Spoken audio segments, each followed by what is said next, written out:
Some books they stick with you. And Viktor Frankl's Man's Search for Meaning is absolutely one of them. Frankl was a psychiatrist who lived through 3 years in Nazi concentration camps. He survived, and what he learned there about the human spirit, well, it would go on to change the world. His journey starts in one of the darkest places imaginable. So let's set the scene. It's 1942. We're at Auschwitz. This is the backdrop for Frankl's unimaginable ordeal. And it was here that he lost almost everyone he loved, his wife, his parents, his brother, all of them perished in the camps. In the camps, you're systematically stripped of everything. And I mean everything. It wasn't just your watch or your wedding ring. They took your hair. They took your clothes. They even took your name and replaced it with a number. Every single thing that made you was just erased. So this begs a huge question, right? When you're facing that level of sickness, non-stop brutality, and literal starvation, what is it that separates the people who give up from the ones who keep going? How is it even possible to survive?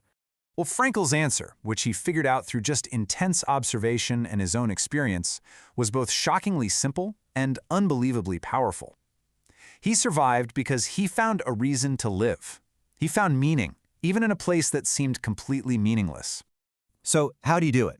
Well, Frankl's first big insight was all about the power of having a why, some kind of goal you're looking forward to in the future. And this wasn't just, a nice thought. For so many people there, it was the literal difference between life and death. This famous line, which Frankl quoted all the time, pretty much became the heart of his entire philosophy.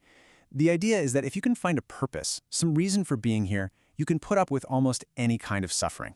And he saw this play out in the most tragic ways with his fellow prisoners. To really get this, let's look at the story of a man we'll call Felix. His story is a really powerful example of what happens when you put all your hope into something fragile and external instead of finding a real, durable meaning inside yourself.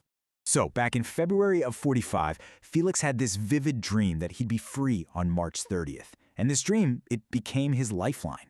But as that date got closer, the war news got worse. On March 30th, the day of the prophecy, freedom didn't come. His hope just shattered. He got sick, and the very next day, he was gone. His body literally gave up the second his hope did.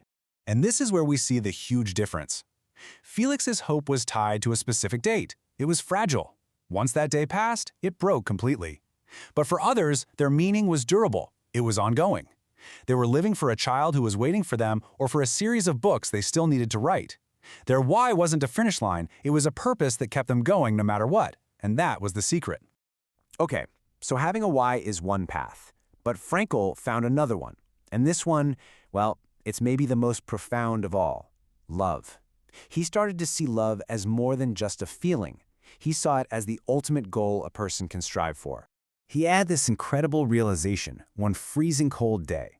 They were on a forced march over ice, the guards were beating them, they were starving, just brutal. And another prisoner whispered, "If our wives could see us now." That one little comment set off something huge inside Frankl. He started focusing really intensely on the image of his wife, her smile, her face. And then this amazing thought hit him. He had no idea if she was even alive. But in that moment, as he wrote later, it just ceased to matter. The physical reality didn't make a difference. And that is the key insight right there.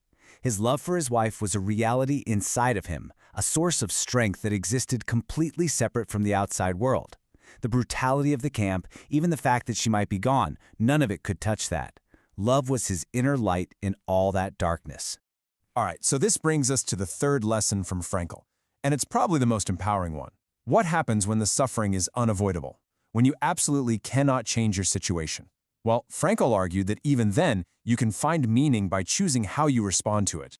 To really understand this, let me tell you a story from after the war, when Frankl was practicing psychiatry again. A client came to him, we'll call him Peter, and he was just consumed by depression. He'd lost his wife 2 years earlier, and he just couldn't move on. Now, Frankl didn't give him some empty platitude. Instead, he asked him this one simple, powerful question. He said, imagine it was the other way around. What if you had been the one who died, and she was the one who had to survive without you? And Peter immediately said, "Oh, that would have been terrible for her. She would have suffered so much." And in that one instant, you could just see the light bulb go on. His whole perspective shifted. He went from being a victim of fate to being someone who had made a sacrifice. His incredible pain suddenly had a purpose. It was the price he was paying to spare the woman he loved from that same agony. And that's the whole point, isn't it? Frankl couldn't change the man's situation. He couldn't bring his wife back. But by helping him find meaning in that suffering, he transformed the suffering itself. The pain was still there, sure, but it wasn't empty anymore. It meant something. So let's pull all these ideas together. What Frankl learned in the absolute depths of human despair gives us this incredibly powerful message for our own lives. He called the ability to choose your attitude, no matter the circumstances, the last of the human freedoms. And this isn't some old idea that doesn't apply anymore. I mean, look at someone today like Nick Vujicic, born with no arms or legs, a situation that seems hopeless. He could have chosen despair, but instead he found this incredible meaning for his life by becoming an inspiration, by helping millions of people overcome their own challenges. He chose his response. So what are the big takeaways here? Frankl basically showed us three main paths. First, we find meaning through our work, through a goal, through a responsibility, our why.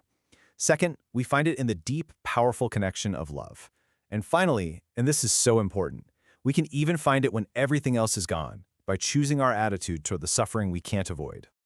At the end of the day, Frankl's message is really a challenge to every single one of us.